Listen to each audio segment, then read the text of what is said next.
속성의 복음 네 번째 시간입니다. 무감성, 공감은 구원을 줄 수 없다라는 제목으로 하나님의 말씀 증거하겠습니다. 밑에는 열심히 떡볶이가 끓고 오뎅이 끓고 있습니다. 그러나 우리는 또 가던 길을 또 갑니다. 그래서 금방 끝나요.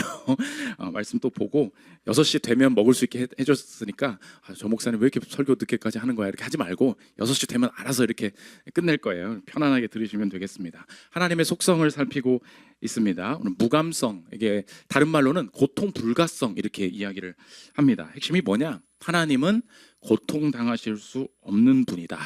이게 중요한 교리가 됩니다. 목사님 무슨 말씀이에요?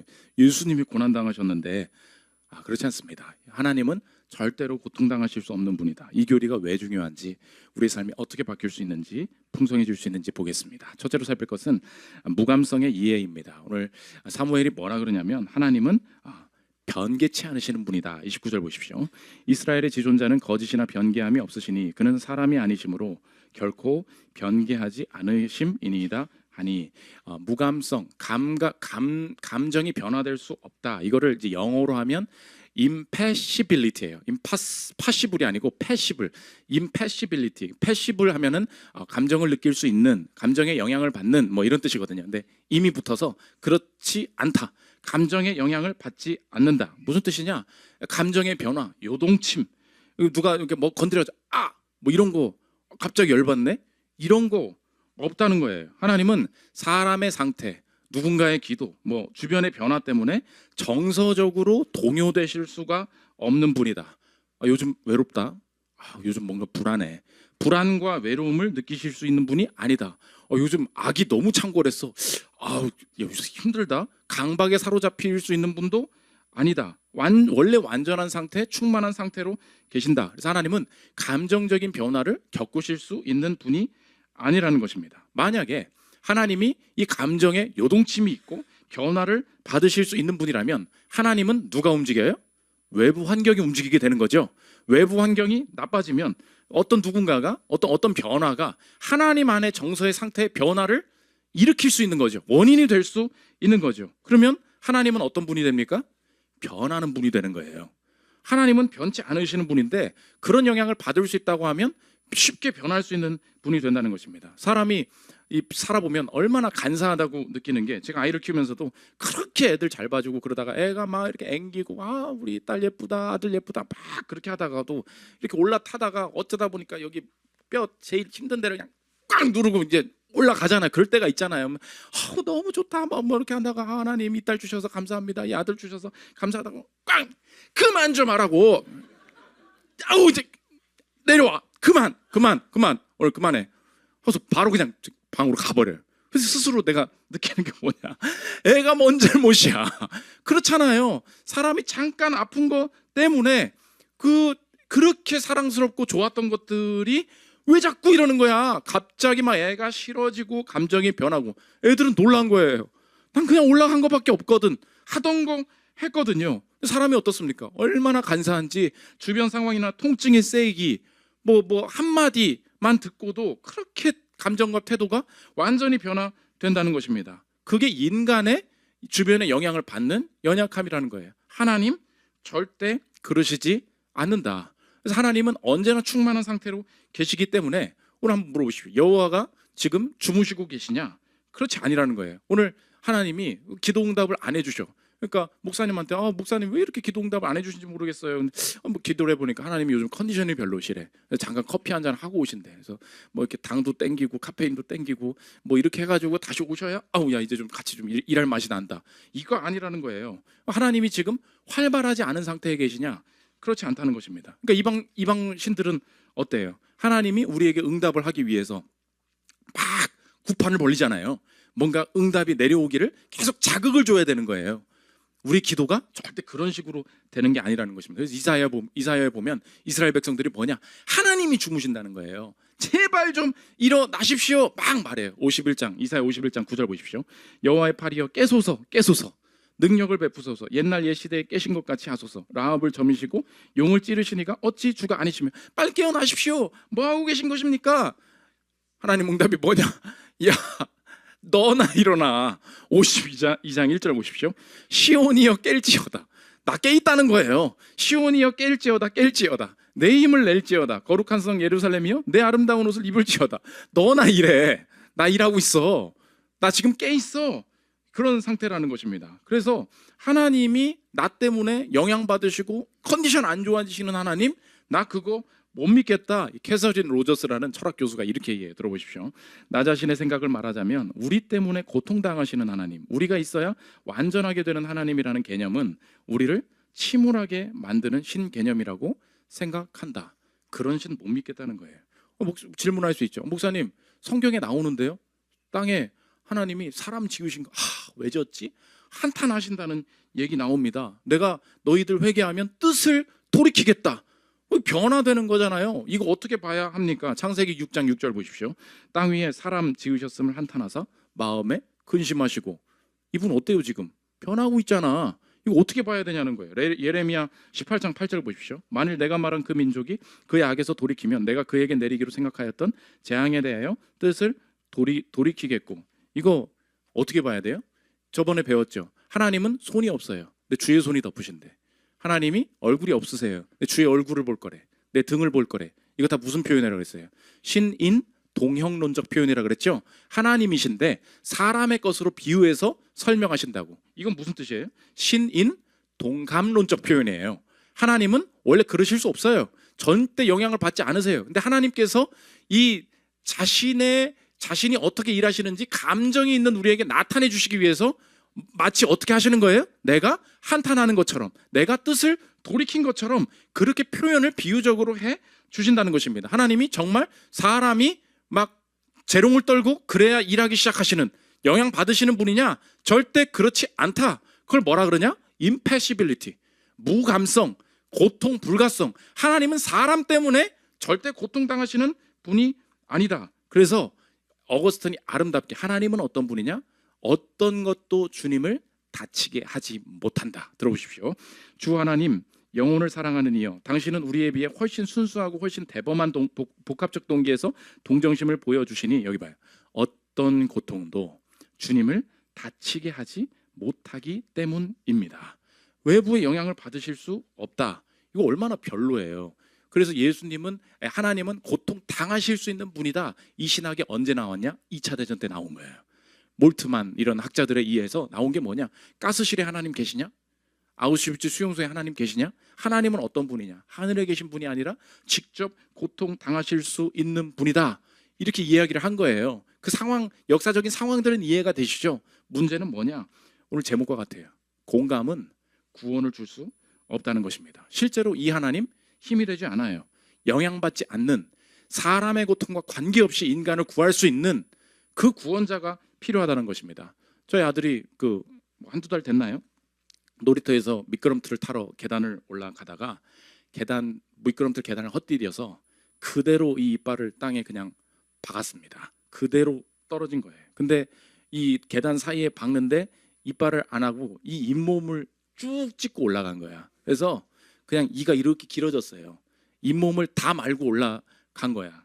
근데 급하게 전화가 온 거예요.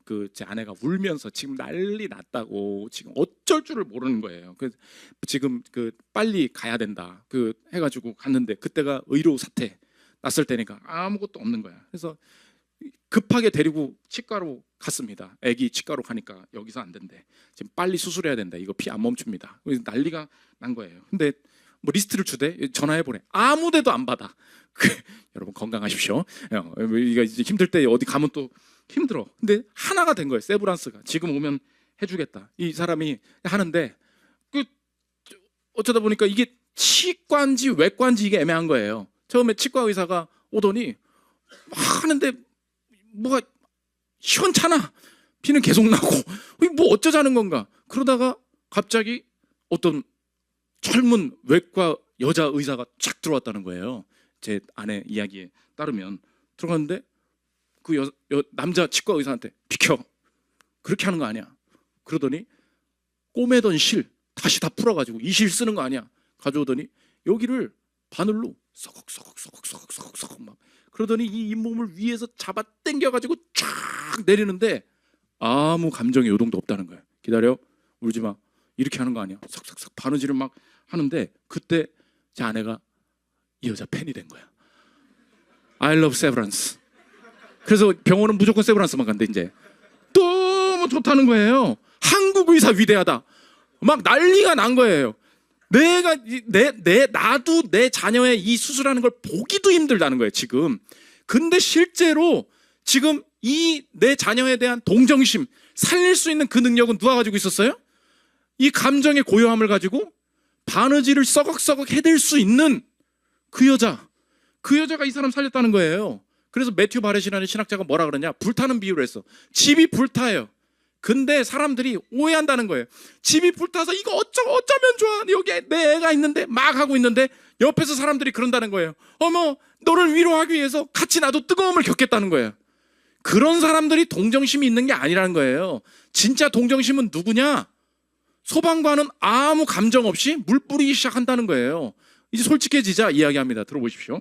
솔직해지자 그 순간 우리가 원하는 것은 감정이 변하거나 감정 변화로 마음 아파하는 사람이 아니다. 그 순간 우리에게 간절히 필요한 것은 고통 불가능한 사람이다. 그런 사람만이 그 불타는 집을 빠져나오지 못한 이들을 구할 수 있다. 자신이 무슨 일을 해야 할지 정확히 알기 위해 소방관이 주변에 있는 모든 사람들의 고통을 직접 겪어볼 필요는 없다. 더 나아가 우리는 그 순간의 감정에 압도되지 않는 사람만 영웅적으로 행동할 수 있다고 말할 수 있다. 이어서 들어보십시오. 고통 불가성이라는 속성에 반하여 행동하는 많은 이들은 그런 믿음이 동정심을 배제한다고 이의를 제기할 것이다. 하나님이 모종의 무심한 괴물이 된다고 말이다. 역설적인 점은 우리가 인간의 경험에는 그 같은 논리를 적용하지 않는다는 것이다. 그 소방관에겐 동정심이 없는가? 나중에 드러나다시피 소방관은 거기 모인 사람들 중 가장 동정심 많은 사람이었다. 다른 사람들은 동정심 때문에 정서적 붕괴 상태에 이르고 돌연한 공포가 엄습해 비이성적인 행동을 하게 되었지만 그 소방관의 동정심은 그로 하여금 오직 그만 가장 영웅적으로 행동할 수 있게 해주었다. 소방관은 동정심을 발휘하기 위해 고통을 경험할 필요가 전혀 없었다. 그렇죠? 적용이 뭐예요? 하나님을 공감에 제한시키지 마십시오. 가끔 뜨거워질 때 있죠. 하나님이 이 마음 아시는구나. 하나님이 내 이 슬픔 아시는구나. 맞습니다. 어느 날 교회 오면은 차가워요. 뭐 뜨거움도 다 없어지고. 그때 자꾸 오해하는 게 뭐냐면, 하나님 계신가? 나 이렇게 힘들어 하시는 거 아나? 계속 이 공감에 대한 느껴지는 게 전혀 없으니까 하나님 일하심이 없네. 그렇지 않습니다. 하나님 어떤 분이에요? Impassibility. 네 집에선 불타고 있어도 나 너 건져낼 거야. 걱정하지 마. 네 집안과 네 커리어가 박살이 났어도 난 영향받지 않아. 난 널 건져낼 거야. 너 이끌어 갈 거야. 믿으십니까? 그 하나님을 더 풍성하게 알 때, 공감하시는 하나님, 이것만 내가 알고 있다 보니까 계속 흔들리는 거예요. 3달에 한 번만 흔들려요. 그렇죠? 3달에 한 번만. 오히려 고통 불가성, 무감성 가진 하나님 의지하고 일어설 수 있게 되는 거. 그게 하나님 알아가는 이 기쁨이 된다는 것입니다. 두 번째, 무감성의 적용입니다. 하나만 적용할 건데, 그러면 하나님은 그런 분이시다라는 걸 알 때 내 삶의 변화가 어떻게 나타나느냐. 가장 큰 적용 하나가 뭐냐? 고급을 추구하라는 것입니다. 이게 그리스도인들의 이 시대의 중요한 사명이에요. 뭐라고요? 저급을 추구하지 말고 고급을 추구하라고. 목사님, 그게 무슨 뜻입니까? 사람도 마찬가지예요. 사람이 감정과 동정에만 온전히 신경을 쓰잖아요. 그러면 나와 같은 상황에 처한 사람만, 나와 같은 경험을 하는 사람만, 나와 이것을 같이 경험하는 사람만 내 마음을 알 수 있다라는 생각이 사회 전체에 퍼져나가기 시작합니다. 그러면 그리스도인들의 사명도 같이 그 시대적인 분위기를 따라서 그렇게 갈 수밖에 없죠. 그럼 그리스도인들은 언제나 어떻게 살아야 돼요? 다른 사람의 경험을, 낮은 경험, 어려운 경험들을 대신해 주면서 그런 일들을 나도 경험하는 것만이 그리스도인으로서 이 땅을 살아가는 방법이다. 이렇게 내 인생에 세팅이 돼버리는 거예요. 그러니까 반쪽 하나님만 아는 거야. 그러니까 내가 이렇게 살고 있어요. 그럼 내가 늘 해야 되는 건 뭐예요? 어려운 사람 어디 없나? 고통당하는 사람 어디 없나? 거기 가가지고 그 일 해야지. 그게 하나님께서 원하시는 사명이야. 근데 막 나는 점점 돈도 잘 벌어. 막 어디서 막 자꾸 와달래. 막 내가 쓰임받을 길이 많아요. 막 가니까 내 마음에 생기는 게 뭐예요? 이상한 죄책감이야. 내가 계속 이렇게 살아도 되나? 막 돈이 너무 많이 들어와. 막 내 공부가 너무 잘 돼. 나는 막 하면 100점 맞아. 근데 이게 중요한가? 아니지. 하나님이 고통받는 자들과 같이 하라고 하셨는데 이 생각 맞아요, 틀려요? 절대 틀리다는 거예요. 왜요? 내가 무조건적으로 공감에만 사명을 갖는 거. 그러면 무조건 어디로 가요? 저급함으로만 간다고. 낮아짐으로만 가게 된다는 것입니다. 그러니까 사회가 흔들리는 게 뭐예요? 무슨 연예인이나 정치인들이 서민 옷 입고 다니고 시민 코스프레 하면 너무 속는 거야. 어머, 저분도 썩은 가방, 나 저분도 찢어진 구두. 여러분보다 돈 훨씬 많아요. 연예인 걱정, 정치인 걱정을 하는 게 아니야. 근데 막 사람들이 막 휘둘려. 어머, 지하철 타고 출근. 다 뒤에선 차 타고 다녀요. 여러분도 바빠져봐. 지하철 탈 시간이 있는지. 그러면 시대적으로 생기는 분위기가 뭐예요? 어떻게 저렇게 자가용 끌고 다니냐. 택시 운전 막 하면 박수. 이거 다 반쪽입니다. 옳지 않다는 게 아니라 반쪽이라고. 그러면 내가 고급, 내가 하나님 앞에서 나는 동정만 할 뿐만 아니라 해결하고 끌어낼 수 있는 사람이다 라는 걸 알 때 내가 인정하게 되는 거 뭐예요? 나보다 잘하는 사람, 더 좋은 문화, 더 디테일한 거, 그런 사람들을 인정하는 문화로 바뀌게 된다는 것입니다. 사장이 해야 될 일이 뭐예요? 쓰레기 줍기. 여러분 거기 속지 마십시오. 절대로 그렇게 돌아가지 않아요. 사장은 사장이 해야 될 일이 있는 거예요. 가끔은 쓰레기 주워줄 수도 있지. 근데 사장이 맨날 쓰레기만 주워. 여러분 어떻게 해요? 여러분 한번 생각해 보십시오. 내가 뭐 해야 돼요? 설교 준비를 해야 될 거 아니에요. 저도 생각할 수 있죠. 맨날 성도들 막 같이 울어줘. 막 집사님 얼마나 힘드셨어요. 막 계속 이렇게 해. 근데 설교 들어보니까 아무 알맹이도 없어. 근데 목사님 얘기, 저는 이거보다 성도를 귀하게 여기는 것이, 제가 어떻게 책을 읽고 앉아 있을 수 있겠습니까? 여러분 뭐라 그랬어요? 제발 신방 그만 오세요. 책 좀 보세요. 이렇게 얘기하겠죠. 왜요? 내 인생에 주어진 사명에 고급으로 가서 끌어와야 되는 게 있는 거예요. 이해가 되시죠? 그래서 사회에 엘리트가 있어야 되고요, 천재가 있어야 되고요, 치고 나가는 사람 있어야 된다는 거예요. 그래서 조 리그니 신학자가 땅의 것들이라는 책에서 너 외국 나가서 선교하지, 제3세계 나가서 선교하지, 거기 사람들 불쌍한 거 도와주고 싶지, 그러면서 우리의 미국 문화, 이 사람 미국 사람이니까 이 미국 문화 너무 고급스럽다고 얘기하지, 그렇게 낮아지는 대로만 가는 게 아니라 그 사람들 끌어올리는 게 동시에 그리스도인들의 사명이 돼야 돼.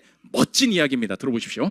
내 생각은 이렇다. 세상의 미전도 종족을 향한 우리의 장기 목표 중 하나는 언젠가 그들이 허버트, 와츠, 웨슬리에 필적할 시와 찬송가를 짓고 바흐와 핸델을 능가할 하나님을 높이는 교향악을 작곡하고 밀턴과 루이스처럼 그리스도의 아름다움을 묘사하는 이야기와 서사시를 창작하고 아우구스티누스와 칼뱅과 에드워즈를 무색하게 할 신학과 철학을 저술하는 것이다. 하나님께 붙들린 이런 모든 문화 활동을 하려면 하나님의 세계가 진실하고 아름답고 좋다는 것을 알고 하나님의 세계 안에서 하나님을 볼 줄 아는 안목을 반드시 갖추어야 한다. 이거 들어보십시오. 내 말을 곡해하지 않았으면 한다. 고급 문화 만들기가 우리의 최우선 선교 과제가 되어야 한다는 주장이 아니다. 우리가 미전도 종족 가운데 세우고자 하는 초석은 그리스도에 대한 소박한 믿음과 하나님에 대한 순종과 성경 지식이어야 한다. 그러나 초석의 목적은 그 위에 집을 짓는 데 있음을 명심해야 한다. 그래서 미국과 유럽이 어떻게 변했는지 아니?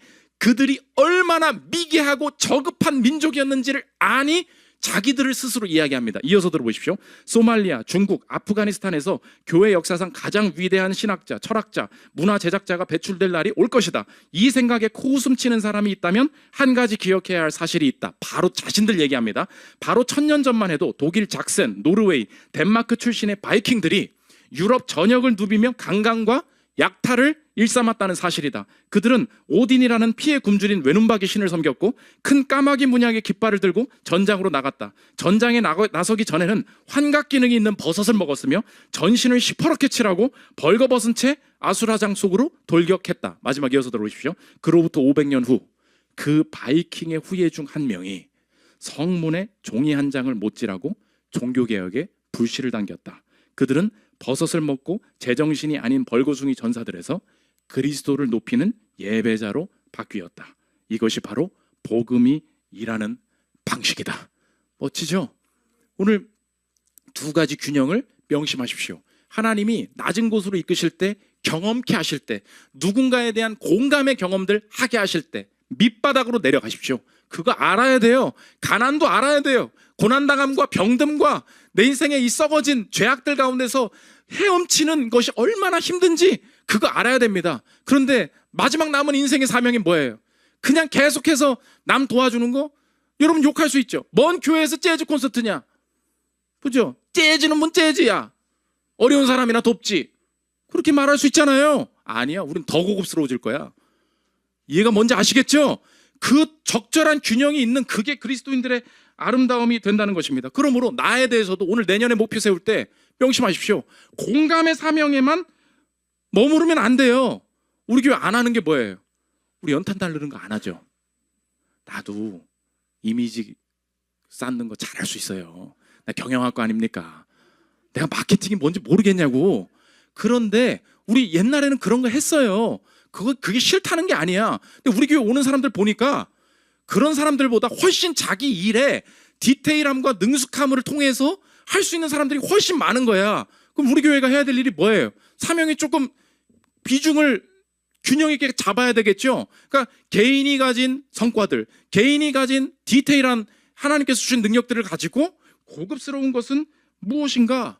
그거 말해야 된다는 것입니다. 제가 이번 연도에도 책을 산 거 보니까 예스24에 읽어보고서 뭐 이런 거 나오대.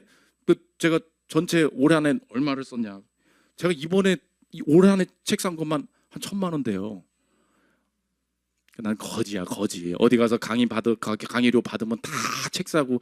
여러분 내가 뭐 책 뭐 나만 아는 게 있는 거 아무것도 없어. 교회에서 아무리 지원을 받아도 그 뭐 충분한 게 아니에요. 예스24에서 한 300, 400 썼더라고. 알라딘에서 보니까 뭐 한 300만 원 쓴 것 같고 여기저기 쓰면 여러분 물어볼게. 목사님이 그 돈 가지고 뭐 하시려고요? 어려운 사람 도와야죠. 내 계좌번호 알 테니까 나한테 주세요. 그러기도 했습니다. 근데 여러분 느껴지지 않아요? 굳이 그렇게 책을 많이 살 필요 있나? 균형이 필요한 거 아시겠죠? 하나님 앞에서 여러분 한번 내년을 디자인해요. 내가 아래로 내려가야 될 부분이 있고요. 오늘 내게 주신 거 잘할 가치가 있어요. 그러면 어떻게 더 잘해볼까? 어떻게 더 멋지게 만들어 볼까? 이게 그리스도인들이 이 땅에서 각 영역 속에 감당해야 될 위대한 사명이에요. 오늘 그 정도로 배우면 안 돼요. 더 열심히 공부해야 돼. 오늘도 이 문화에 대해서 더 많이 분석해야 된다고. 내가 이 업계에 대해서 더 잘 알아야 돼요. 이렇게 프로그래밍하는 방법이 있어. 이렇게 진행하는 방법이 있어. 이렇게 논문 쓰는 방법이 있어. 이런 정책이 있어. 훨씬 더 많은 것을 가지고 상위 문화로 사람들을 이끌어가는 거, 이거 필요한 주님의 주신 사명이라는 것입니다. 마지막 세 번째, 무감성의 완성입니다. 목사님, 예수님이 고통당하신 건 뭡니까? 예수님의 본성에 대한 명확한 이해가 필요하죠. 예수님 뭐라 그랬어요? 한 인격, 두 본성. 이게 예수님이에요. 꼭 명심하십시오. 예수님은 어떤 분이에요? 한 인격, 두 본성. 어떤 본성을 가지고 계세요? 신성과 인성을 가지고 계시죠. 우리가 예수님을 신뢰할 수 있는 이유는 무엇이냐? 예수님은 그냥 사람이시다. 고통당하셨어. 우리의 마음이 뭔지는 알아. 아픔이 뭔지는 알아. 아무것도 못하셔. 그게 반쪽의 예수님이라는 거예요. 근데 한 예수님이 동시에 어떻게 하시냐? 신성으로서 하나님이시고 인성으로서 인간이시다. God, man 그러잖아요. 신인이시다. 참 하나님, 참 사람이시다. 그것이 우리에게 힘이 되는 것이 무엇이냐? 이 예수님 때문에 예수님은 어떤 분이냐? 사람으로서는 인간의 모든 고통에 동정하실 수 있는 분인데 거기서 멈추지 않으시고 동시에 예수님은 어떤 분이세요? 참 하나님이시기에 고통을 느끼실 수 없는, 고통의 영향을 받지 않으시는 나의 구주 하나님이십니다. 그러니까 예수님을 받아들이면 동정심과 동시에 그분이 나를 공감하심에 대한 따뜻함과 동시에 이 고난에서 나를 유일하게 이끌어내실 수 있는, 영향받지 않으시는 분이십니다라는 담대함이 같이 생긴다는 것입니다. 매튜 발에서 이어서 이야기를 들어보십시오. 하나님이 아들을 보내 우리를 위해 인간으로서 고난당하게 하실 수 있음은 바로 하나님이 고통당하지 않는 분이기 때문이다. 우리가 알게 되었다시피 이는 그리스도의 신성이 고난당한다는 뜻이 아니다. 이름이 이단이에요. 이게 아니라고. 그리스도의 인성을 신성과 혼동해서 그분의 신성을 인관화하는 일이 없도록 주의해야 한다. 이는 성자의 위격이 십자가에서 인성의 충만함 가운데 고난당한다는 의미이다. 그분이 이렇게 하실 수 있음은 멋지죠. 먼저 고통이 그분을 고통의 피해자로 만들지 않기 때문이다. 하나님이 우리와 똑같이 고통의 피해자라면 그분은 무력하고 무능하고 가망이 없어서 구원의 임무에 착수할 수 없다. 인성으로는 고난당하셨으나 신성으로는 여전히 하나님이신 그분 때문에 그분의 고난을 내가 동참할 때 그분의 신성의 능력으로 나도 구원받을 수 있습니다. 이게 예수님 믿는 사람의 확신이 된다는 것입니다. 그래서 예수님이 두 가지 같이 말하셨어요. 요한복음 4장 14절 보십시오. 내가 주는 물을 마시는 자는 영원히 목마르지 아니하리니. 이거 어떤 관점이에요? 신성으로서의 예수님이죠. 내가 물 줄게. 근데 그 예수님이 뭐라 그런다 그랬어요? 요한복음 19장 28절 보십시오. 그 후에 예수께서 모든 일이 이미 이루어진 줄 아시고 성경을 응하게 하여 하사 이르시되 뭐래요? 내가 목마르다. 뭐야 이거? 물 주겠다 하신 분이 목마르다 말씀하십니다. 이거 같이 말해야 된다는 거예요. 목마름을 아시는 분이 내 목마름 가져가셔서 한 분이신 예수님이 목마름 없이 나를 채워주실 줄 믿습니다. 그래서 그냥 신학적인 얘기를 했을 뿐인데 이거 마지막에 제가 읽을 거거든요. 쭉 읽는데 예수님이 이런 분이시구나. 그냥 읽으면 눈물이 나요. 나지안주스의 그레고리 그 초대교회 교부거든요. 이 얘기를 쭉 읽으면 이게 예수님이구나. 마지막 제가 읽고 마치겠습니다. 한번 들어보십시오. 그는 목마르셨다. 그러나 누구든지 목마르거든 내게로 와서 마시라고 외치셨다. 그는 지치셨다. 그러나 수고하고 무거운 짐을 진 자들의 쉼이 되셨다. 그는 기도하셨으나 기도를 들으셨다. 그는 우셨으나 울음을 그치게 하셨다. 그는 사람이셨으므로 나사로가 어디에 있는지 물으셨다. 그러나 하나님이셨으므로 나사로를 일으키셨다. 양으로서 그는 침묵하셨다. 그러나 그는 말씀이셨다. 그는 맞으시고 상하셨다. 그러나 모든 질병과 연약함을 치료하셨다.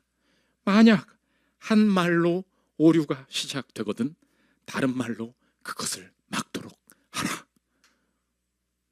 우리 예수님 멋지죠? 이게 나의 구주 예수님이에요.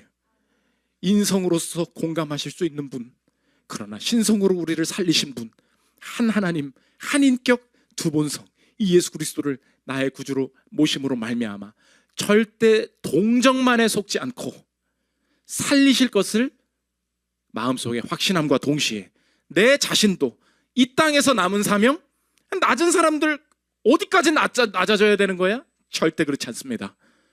내 인생에 주신 것 견고하고 더 탁월하고 고급스러운 문화로 사람들을 초대하고 고급스러운 예절로 고급스러운 문화로 고급스러운 가정으로 그리스도의 질서들을 보여주면서 사람들을 더 높은 곳으로 이끄는 데 쓰임받는 저와 여러분들 되시기를 기도합니다. 우리 찬양하고 기도하는 시간 갖도록 하겠습니다.